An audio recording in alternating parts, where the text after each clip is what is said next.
Financeira. Desculpa, botei para gravar. Tudo bem. A gente tirou então essa live para falar hoje sobre atitude financeira. E, na verdade, quem está esperando que eu vá dar alguma fórmula mágica, como a gente sempre fala, como a gente sempre explica, não existe fórmula mágica, né? Lá no começo do ano, quando a gente fez as primeiras lives, a gente falou muito sobre prestar mais atenção na administração do que na pedagogia. Não que as duas coisas não sejam importantes dentro da escola, as duas coisas são muito importantes, mas o dono de escola, os diretores de escola, eles estão mais voltados, né, a lidar com a pedagogia e deixar a administração da escola em segundo plano, né? Deixar a administração da escola para a segunda parte do dia, para a segunda parte do tempo, ou para quando der, né? Na maior parte do tempo. O problema é que esse ano, por conta da inflação, por conta do retorno da pandemia, por conta de todas as perdas que nós tivemos aí nos últimos 2 anos, e do mercado conforme vem desenvolvendo, a administração da escola precisa e merece mais atenção do que o que vocês estão habituados, né? Então, eu tinha planejado aqui passar alguma coisa para vocês escrita, né? Vou tentar aqui fazer alguma coisa, vamos ver se dá certo. Talvez saia ao contrário, não consegui mudar a câmera, mas vamos ver se dá certo. E aí eu queria falar com vocês, antes de falar sobre mudança de atitude, antes de falar qual seria uma atitude financeira ideal, eu queria falar um pouquinho sobre o mercado, tá? Não sou economista, não é essa a minha área, tá? Preciso deixar claro. A minha função é assistência financeira, eu faço administrativo de escola na prática e tenho aí conhecimento nessa área, tá? Mas eu não vou falar para vocês nada do que vocês já não estão observando no caminho, mas chama atenção por conta de algumas mudanças aí que a gente vem presenciando. Então, a primeira coisa que eu queria mostrar para vocês, vou ver se eu consigo aqui, tá, gente? Vocês me ajudem.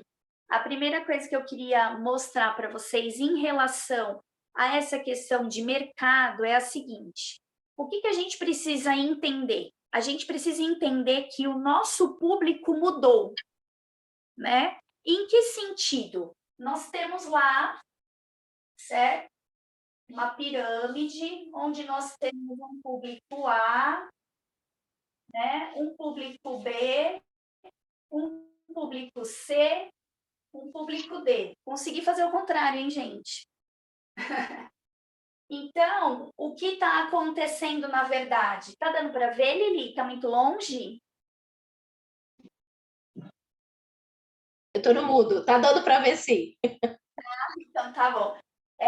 O que a gente precisa entender em primeiro lugar, né? O que a gente precisa entender é que, por conta de toda a economia que nós estamos passando, o nosso público caiu de nível, né? Então, as pessoas que normalmente atendiam aqui, eventualmente estão atendendo esse público, as pessoas que atendiam aqui, eventualmente estão atendendo esse, e assim por diante. É claro que as pessoas transitam, né? Há pessoas que conseguiram subir e há pessoas que, na maioria, desceram o nível financeiro, tá?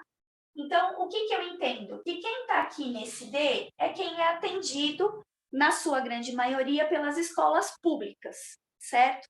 O nosso grande nicho estava aqui, né? Entre o C e o B. E aí, a gente perdeu muita gente do C vindo aqui para essa parte da rede pública, mas a gente também ganhou. Quem vem do B para cá, alguns do A que também resolveram baixar aí um pouco o nível, tá? Qual é a diferença nessa situação?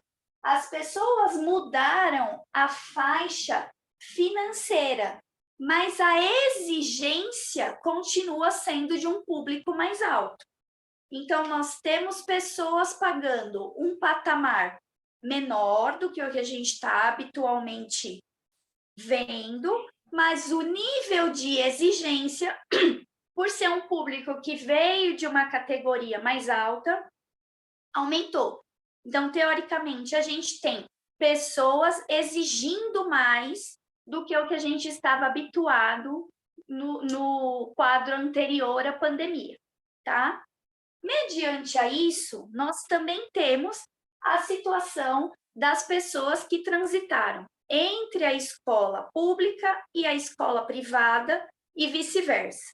Primeiro, nós tivemos muitas pessoas saindo da privada e indo para a pública, né? Tivemos aí uma escassez, inclusive, de vaga na rede pública, que ainda está acontecendo e tudo mais.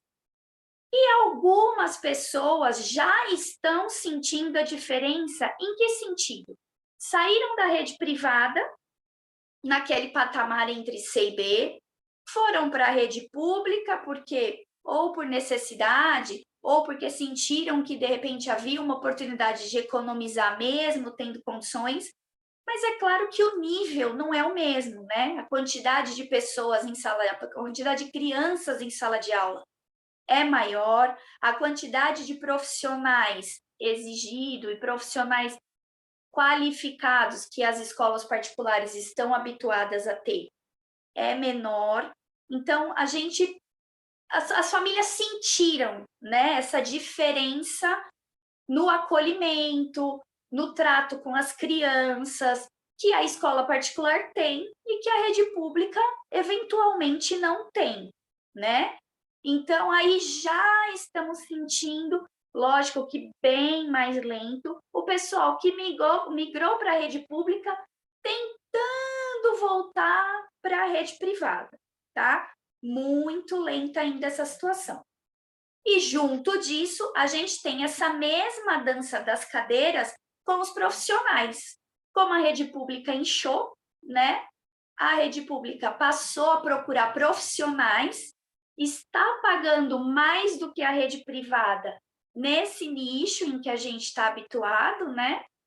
E tem roubado aí alguns profissionais da rede privada para a rede pública. Então, a gente está sentindo essa roda, né? Tanto de alunos quanto de funcionários da rede pública para a rede privada, e a volta para a rede privada é mais lenta, tá? Deixa eu Então, fazer um comentário rapidinho, só um segundo. Eu tenho percebido também algumas situações em que eles não estão nenhum nem outro, né? Então, aquela criança da educação infantil, em que a mãe consegue, de repente, ou consegue não, ou até por não estar trabalhando, ela opta por ficar com a criança em casa, então ela não coloca nem na escola pública, nem na escola particular, porque por lei, acho que é a partir de 4 anos que tem que estar matriculada. Então, a criança que ainda está nesse processo livre, vamos dizer assim, de livre demanda, a mãe acaba optando muitas vezes por ficar com essa criança para não ter o custo de pagar uma escola particular e também não ter o desgaste, vamos dizer assim, que tem na escola pública, que a gente sabe que não é 100%, a criança fica mais brincando do que aprendendo, a criança não sai alfabetizada, eles não alfabetizam uma criança até os 6 anos, então existe toda uma política. Então, assim, o que eu tenho percebido, muita gente me pergunta, onde estão as crianças, né? Então, eu percebo que as crianças, principalmente pequenas, até 3 anos, muitas ainda estão ficando em casa com a mãe ou com o pai que não está trabalhando. Ah, mas isso é para todos? Não, porque hoje em dia, com a inflação do jeito que está, todo mundo tem que trabalhar. Então, assim, as pessoas que não estão trabalhando, elas estão procurando desesperadamente alguma função para que possam ajudar em casa, porque se antes já estava difícil, agora está bem mais.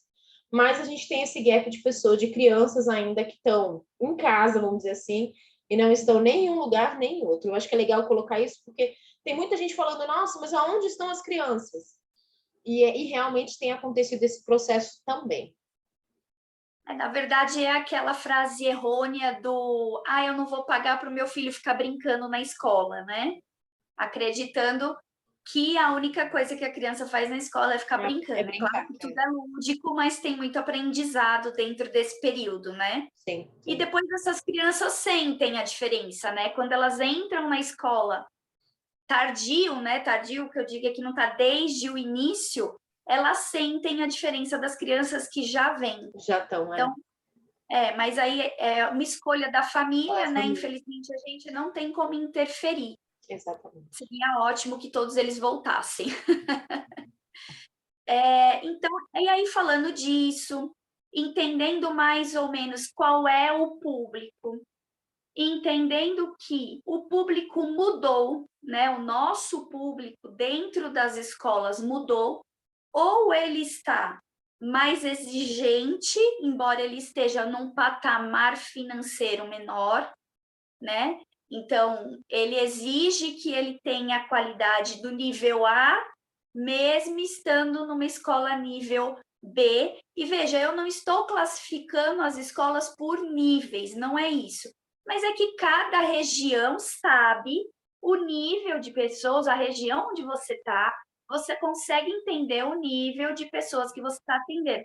Ah, Denise, eu não posso atender uma pessoa do nível A? Claro que você pode. Você pode atender uma pessoa de qualquer nível e o seu ensino, a sua educação vai estar atendendo essa pessoa. Mas é que normalmente, conforme a região em que você está instalado, você tem uma maioria de pessoas em determinados níveis, né? Em determinadas classes sociais, vamos assim dizer. Infelizmente, a nossa sociedade tem essa separação e essa demanda, né? Então, falando disso, aí a gente volta à questão de atitude financeira, né? Então, o que eu costumo muito dizer é assim, que o financeiro, o dinheiro, ele tem duas versões, né? A versão psicológica, a versão do dinheiro enquanto como você pensa em dinheiro, e a versão física, né, que é de fato o lucro que você tem dentro da escola, certo? Então, o pedagogo, né, os administradores, as pessoas que estão envolvidas em escola, normalmente, eles têm uma visão, como é que eu vou dizer? Carinhosa, né? Romântica, romântica. Vamos dizer assim. Uma visão romântica de lidar com tudo, né? A visão romântica de lidar com o aluno, que é o cliente, né? A gente não pode deixar de pensar que o aluno, a família que está colocando a criança com a gente, ela é nosso cliente. Então, veja, o aluno, enquanto pessoa, enquanto ser, enquanto quem está sendo cuidado, é a versão psicológica da coisa, né? A versão carinhosa. Mas enquanto cliente, quando a gente diz que o aluno é um cliente, automaticamente ele se torna físico, ele se torna exato, ele se torna um número, né? Porque nós somos instituições que geram lucro, a gente não pode esquecer disso.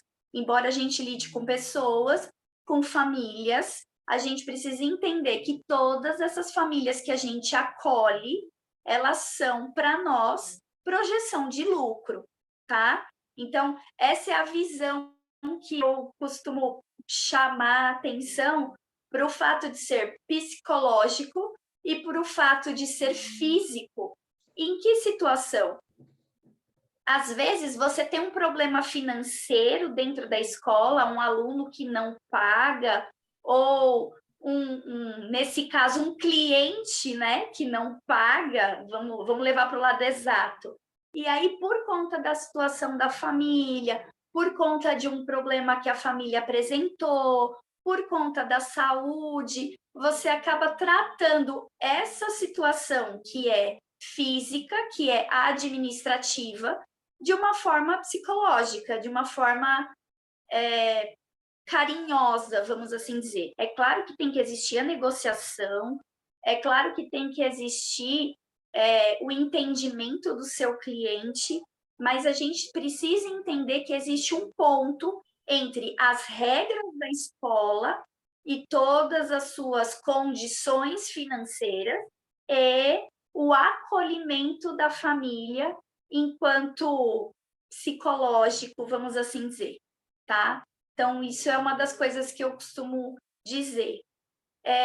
Em que momento a gente precisa pensar em mudança, né, de atitude, em mudança de atitude financeira? Veja, se você tem um cliente mais exigente, né? Você precisa ter novas condições de atender esse cliente. Então, significa que o que você faz hoje que precisa mudar, que precisa ser feito de uma maneira diferente para que o seu novo cliente seja atendido, né? Você teve uma mudança de padrão de cliente e você precisa ter uma mudança de paradigma.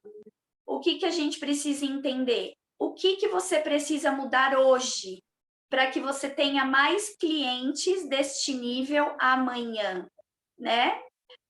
Será que as atividades que você está fazendo hoje no seu administrativo, que você está fazendo hoje na sua captação de clientes, no seu marketing, e que você fazia como o cliente que você tinha antes da pandemia, será que essa atitude está funcionando hoje?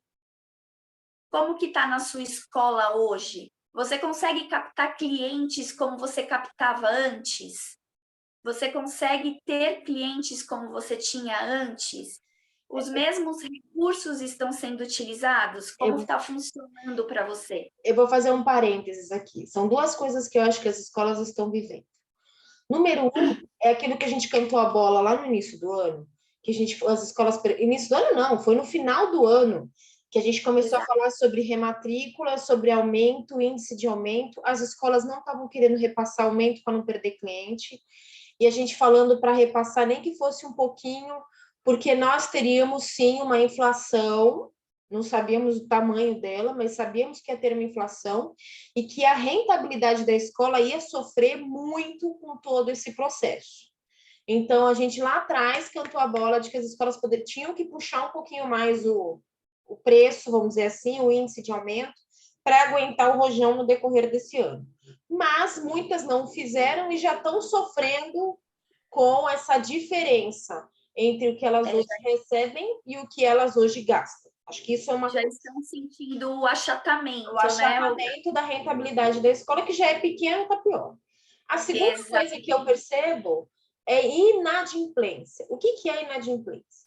É o cliente antes, que era nível B, vamos colocar aí nessa sua pirâmide, que era nível B, só que ele hoje é nível C, a rentabilidade dele também diminuiu, ele empobreceu, todo mundo empobreceu depois da pandemia. Os países, né? As grandes nações empobreceram, a gente também. Então, pensando nisso, o que acontece? O cara falou, não, eu vou matricular meu filho, vou manter esse ano na escola. Só que ele não aguentou, ele não consegue pagar a escola. Na verdade, o nível dele baixou, ele era B e agora ele é C. Ele não esperava que ele fosse baixar de nível.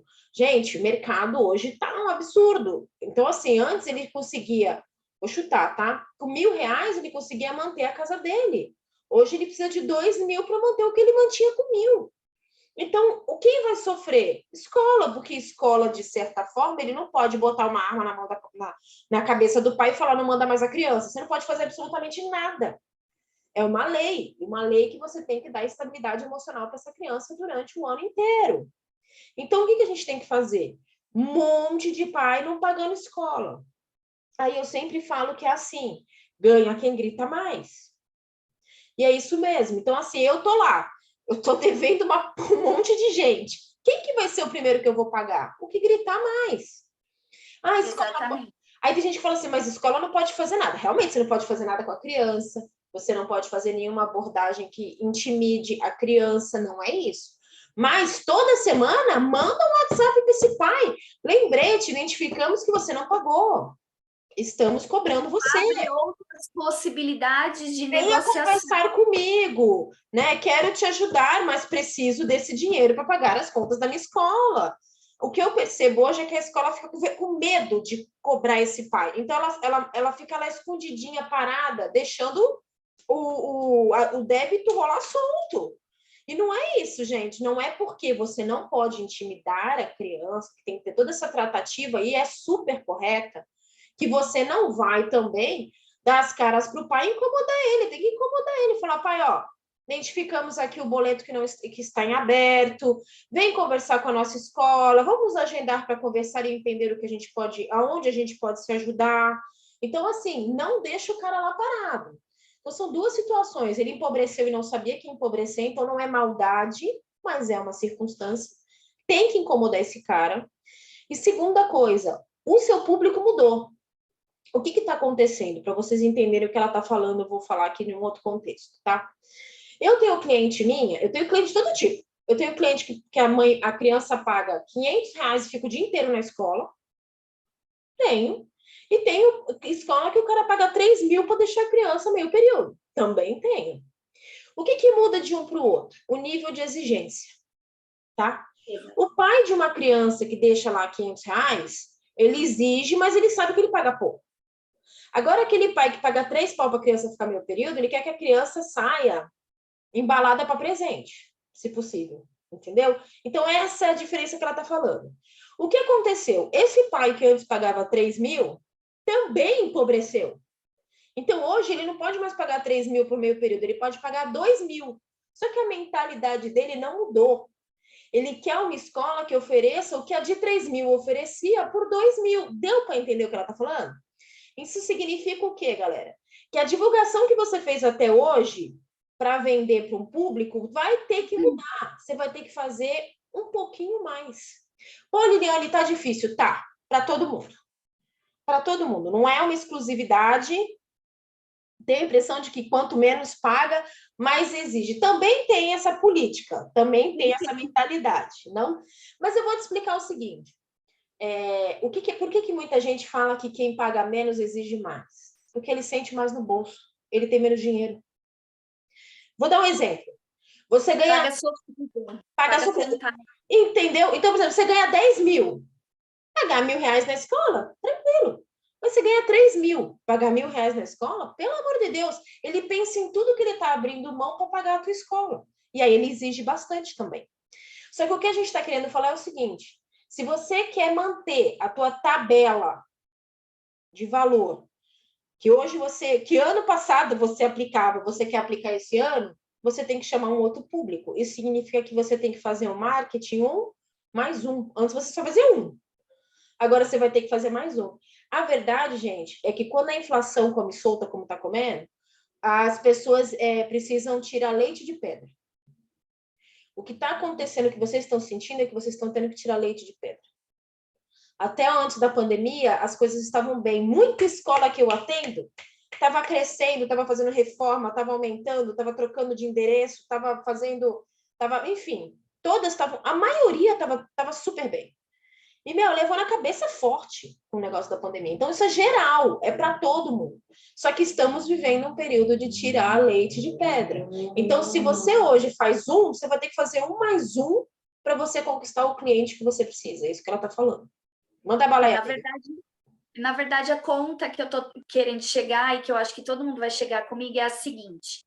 No começo do ano, as escolas ficaram com medo de aplicar o reajuste que poderia, a gente não tinha certeza ainda de quanto seria, mas que poderia nos ajudar durante o ano inteiro. Mesmo a gente avisando que a inflação, depois do meio do ano, ia apertar, ia ser difícil fechar as contas, que o lucro ia juntar, muitas escolas aplicaram ou muito pouco, ou quase nada, enfim, não ficaram com medo de aplicar o reajuste que de fato deveria ter sido aplicado. Junto disso, o que aconteceu? O reajuste dos professores que está vindo aí com uma taxa altíssima, e a gente ainda tem que suprir essa guerra dos funcionários com a rede pública.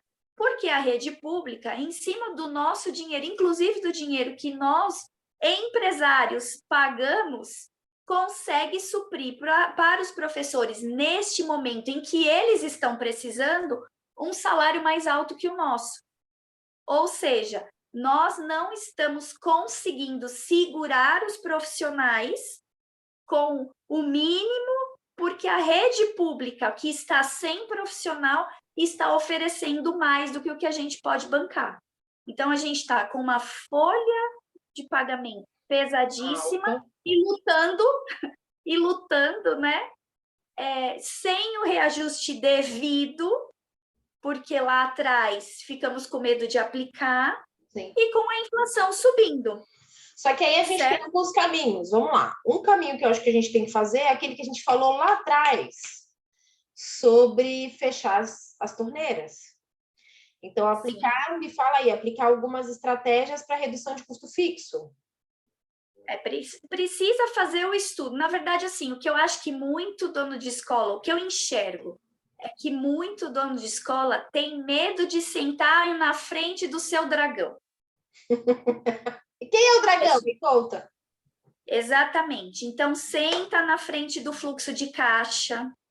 Se você não faz, se você não fez, se você não conhece os seus números dos últimos 6 meses, com certeza você está perdendo mais dinheiro do que o que você imagina. E veja o quanto está custando o teu aluno.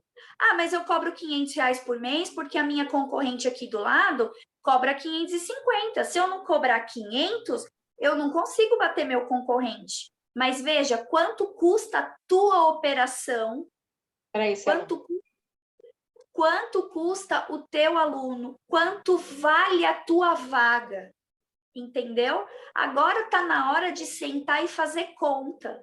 Porque no ano que vem, se você não souber de cor e salteado aonde está o teu dragão, você não vai conseguir fechar mensalidade. Além de fechar mensalidade, você vai conseguir sobreviver.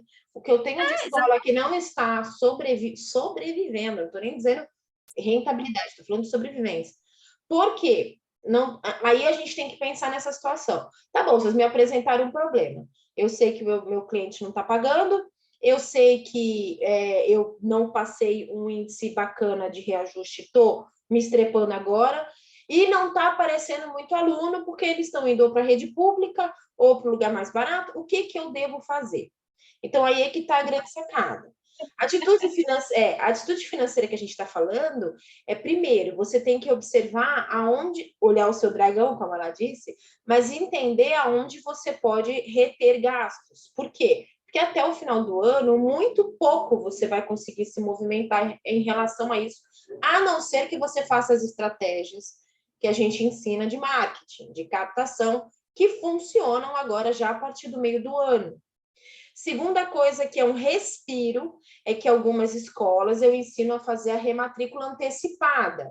O que é rematrícula antecipada? É entrar dinheiro para você, uma parte da rematrícula, já começar a entrar dinheiro para você a partir de agosto e setembro. Vamos colocar setembro. A partir de setembro. Então, em setembro vai começar a pingar um pouquinho da sua rematrícula, que significa a 13ª mensalidade, que vai te dar um respiro um pouquinho melhor. Então, o que a gente tem para viver agora? Primeiro, olhar o seu dragão, entender onde estão os seus gastos fixos, os principais gastos fixos, e entender como você pode reduzir eles. Isso é uma coisa. A segunda é estratégia de marketing. Lembrando que agora a gente tem que fazer 1 mais 1 para você trazer cliente que pague pela sua escola. Cliente que não pague, você já tem. Não precisa de mais. E terceira coisa que é importantíssima, começar a preparar a rematrícula antecipada, que isso traz dinheiro para você. Isso traz dinheiro, a 13ª parcela já começa a pingar no seu bolso. E isso te dá um pouco de respiro aí para você ter todas essas estratégias em andamento. Mais alguma coisa eu esqueci? Não, e aí é onde eu quero chegar em relação à atitude financeira é o quê? Não adianta eu, Lili, o Papa ou qualquer um vir aqui e discursar um fluxo de caixa inteiro se amanhã você não for sentar 1 hora por dia na frente do teu computador, na frente da tua planilha e fazer a conta do que você tem. Então, essa é a mudança de atitude. A mudança de atitude é você precisa enxergar que você tem que sair do vulcão do dia a dia da escola, da operação, e olhar de cima o que está acontecendo para você conseguir andar daqui para frente, tá? Então a mudança de atitude financeira está em você, em como você vai enxergar essas mudanças daqui para frente, entendeu? E aí, para fazer um fluxo de caixa, pode entrar em contato aí comigo e com a Lili, a gente ajuda, a gente ensina. Temos curso, consultoria, mentoria, tudo isso para te ajudar a andar, exatamente, para te ajudar a andar com esse processo, entendeu? Mas a mudança de atitude tem que partir de você. Se você, olha, Denise, eu estou muito envolvida com o pedagógico, eu estou muito envolvida com a operação, eu não consigo fazer o financeiro. Gente, se você não consegue fazer, ou porque não sabe, porque é normal, gente. A gente procura informação, terceiriza. Terceiriza com um funcionário, terceiriza com uma empresa que faz terceirização financeira. Por quê? Se você não está fazendo, não está bem feito, certo? Vamos ser honestos com a gente. Se você não está fazendo, não está bem feito. Se você não fizer, não vai saber como resolver o problema. Ah, mas eu tenho medo de terceirizar e a pessoa mexer no dinheiro, roubar ou qualquer coisa. Existe, gente, várias formas de fazer essa operação segura. Mas é como eu falo, tem que mudar a sua atitude pessoal. Em que sentido? Você vai transferir a atividade e não a responsabilidade. Não adianta você colocar lá uma pessoa para fazer para você o teu financeiro, o teu fluxo de caixa e fazer, ufa, não preciso nem olhar para isso mais. Porque da mesma forma você não está sabendo quais os seus resultados e quais atividades você precisa tomar daqui para frente, quais atitudes você precisa tomar daqui para frente, tá? Então a mudança é essa. Precisamos dar mais atenção para o administrativo financeiro da nossa escola, principalmente se estamos sentindo os problemas financeiros. Não adianta continuar no vulcão da escola, a gente sabe. Empréstimo. O que eu tenho mais visto é a diretora virar para mim e falar assim: eu estou pagando empréstimo, teve aquele empréstimo no meio da pandemia para pagar funcionário, que eles fizeram lá, aí pegou outro empréstimo agora. Gente, tudo bem. Refiz o imposto porque não pagou os impostos e agora está sendo todos renegociados. Então, assim, tudo bem que você precisa, mas não adianta você precisar e não entender por que você precisou, ou quanto de aluno você precisa pôr na sua escola para você não precisar mais. Qual o custo que você tem na sua escola para botar um aluno aí dentro? Porque tem aquela história, eu vou cobrir o preço da concorrente, que nem ela falou. É R$500 a concorrente, eu vou fazer por 450. Só que esse aluno custa R$600 para sentar na sua cadeira. Então, parabéns, você ganhou da concorrente. Ganhou R$150 a menos no seu bolso todo mês, botando esse aluno aí dentro. Mas eu não sei fazer essa conta. Não tem problema. O que aconteceu, gente, para vocês entenderem? Vou explicar. A Denise veio para fazer a mentoria para as escolas, e ela faz a mentoria para as escolas. O que a gente percebeu muitas vezes é que não adianta, né, a gente fazer milagre. A gente está aqui tentando orientar as escolas a ter uma consciência sobre a importância de uma administração financeira, principalmente no momento que estamos vivendo, que é o ó do borogodó. Mas o que eu tenho percebido é o seguinte: ok, eu tenho que ter uma atitude financeira, mas eu não sei. Eu nunca aprendi isso. Eu sou pedagoga, eu fiz magistério, eu não sei fazer esse tipo de conta, eu não sei fazer um fluxo de caixa. Gente, ok, não tem problema. O que a gente acabou criando? A gente acabou criando uma terceirização. Então, hoje a Denise, ela pega você pela mão e faz com você. Ela não vai fazer por você, nem vai administrar a sua escola por você, não adianta. Não vai ser, sai que bom, então agora eu vou cuidar só da sala de aula e ela que cuide das contas. Não é assim. O que ela vai fazer, eu falo que ela é que nem uma médica, ela vai ir ali, pedir os exames, avaliar o andamento da sua escola e falar, olha, o melhor remédio é esse, esse, esse, mas quem vai tomar o remédio é você.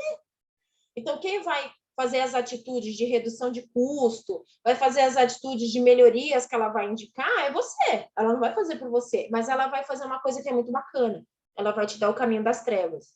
Então, isso é muito legal. A gente acabou descobrindo que é importante fazer essa terceirização, porque é perfil de gestora de escola, que é muito focado, não é todas. O Eduardo, eu sei que não é, que eu conversei com ele, mas não é todas, mas a maioria das donas de escola entendem muito de pedagógico, de sala de aula, mas não entende de conta. Ok, não tem nada de errado com isso. Vamos se matar?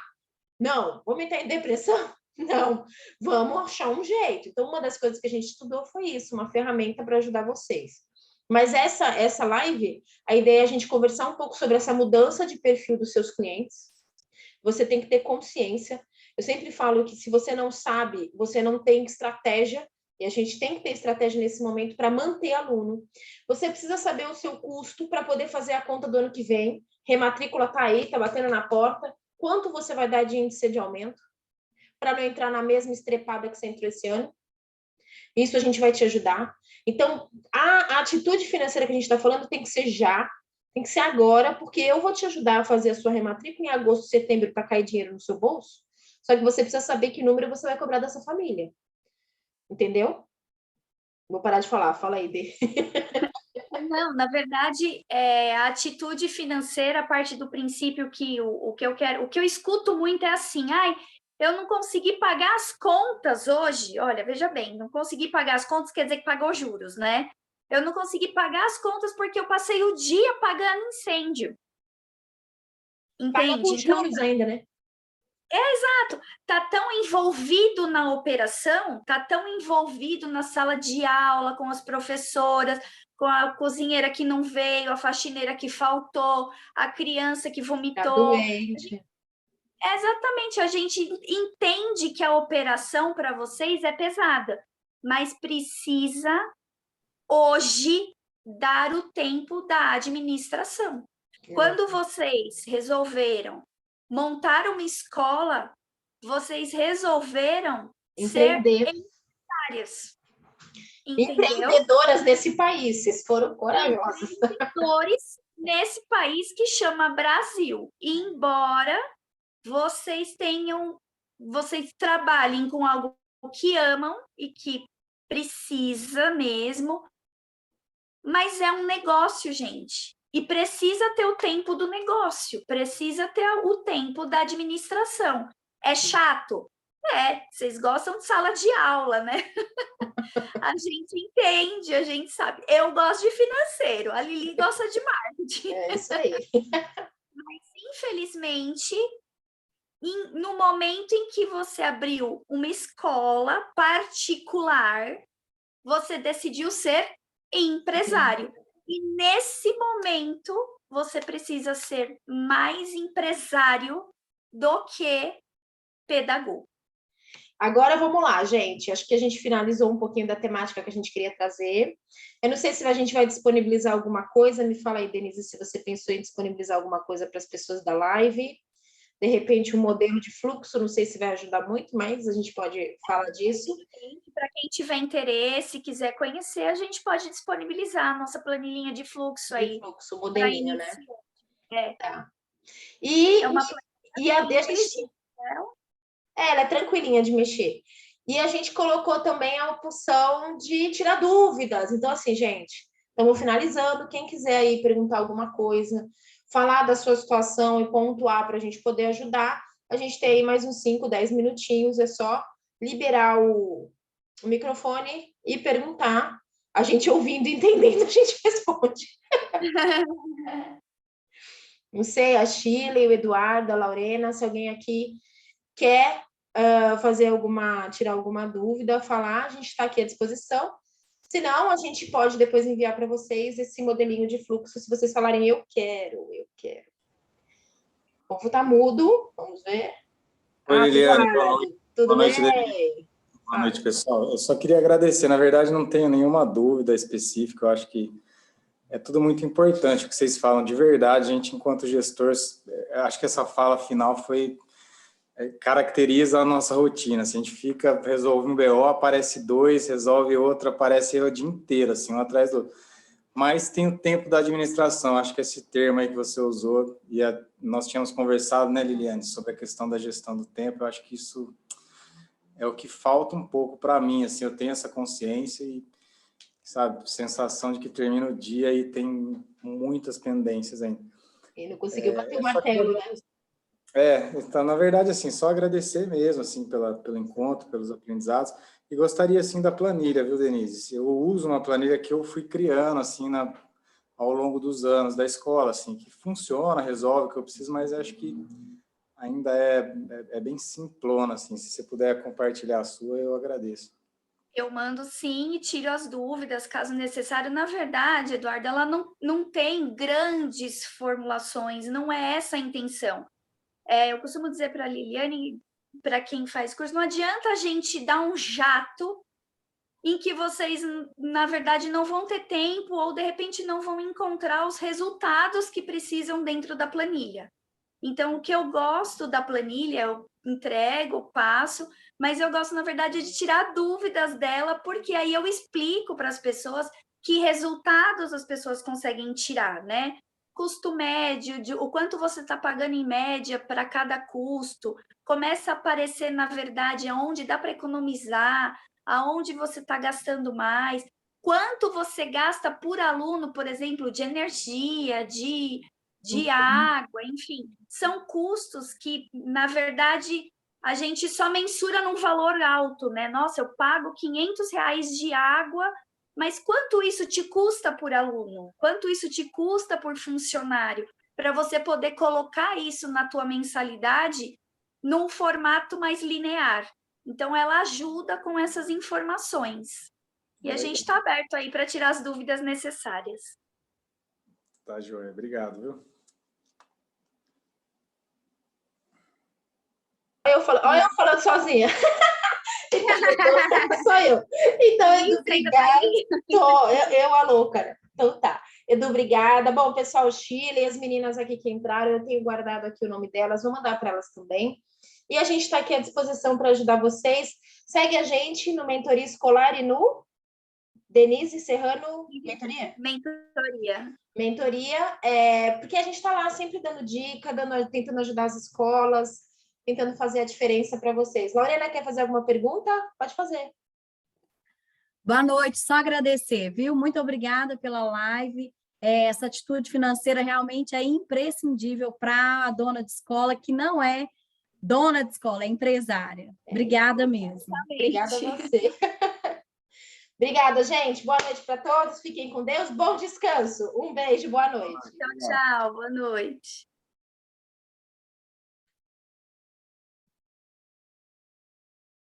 Tá mudo. Não, não tá mudo. Eu fiquei quieta aqui, mas eu vou desligar agora porque tá gravando, tá bom? Um beijo.